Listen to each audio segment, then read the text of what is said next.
If I asked you to find the volume of a sphere with a radius of 3, you would probably use the formula 4/3 pi r cubed. But have you ever wondered where that formula came from? Well, today I will be explaining how to derive the formula for the volume of a sphere. One way to do this is to break the sphere into shapes that we already know how to find the volume of. In this case, it will be a cylinder.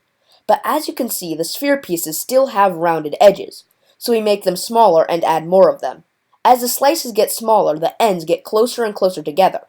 If we keep repeating this process until the pieces are infinitely small, the faces of the slices will have the same area, making it a cylinder.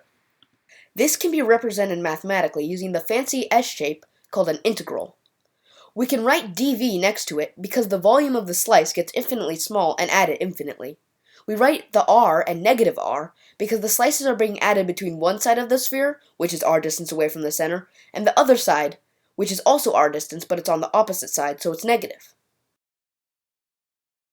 In order to evaluate the equation, we need to be a lot more specific. We can start by breaking down dv. The volume of the cylinder uses the formula pi times the radius squared times the height. We can find the radius of the slice by creating a right triangle between the radius of the sphere and the distance between one edge of the slice and the center. Then we can use the Pythagorean theorem to solve for r squared. When we substitute this into our equation, it will look like this. Let's pause here for a moment and clear things up a bit. First off, if you didn't get it before, h becomes dx because the height of the cylinder, or the width of the slice, is the part of the slice that gets smaller and smaller. Because the slice radius changes between each slice, we need to calculate it based on where that slice is. That's where x comes in. X is essentially the distance between 0 and the slice. Hopefully that cleared things up a bit. Continue. At this point, we can start to simplify our equation using the rules of integration. First off, we can move pi to the outside of the integral because it is a constant. Next, we use the difference rule to expand our equation. Lastly, we can integrate the functions. The integral of a constant is just the constant times x.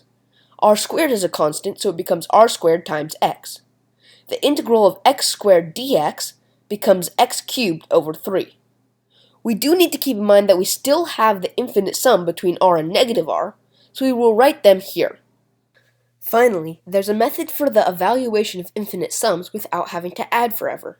Instead, we just substitute the two limits into the equation and subtract, because the limits are the boundaries of the integral. We can now simplify this to give us the final formula of 4/3 pi r cubed.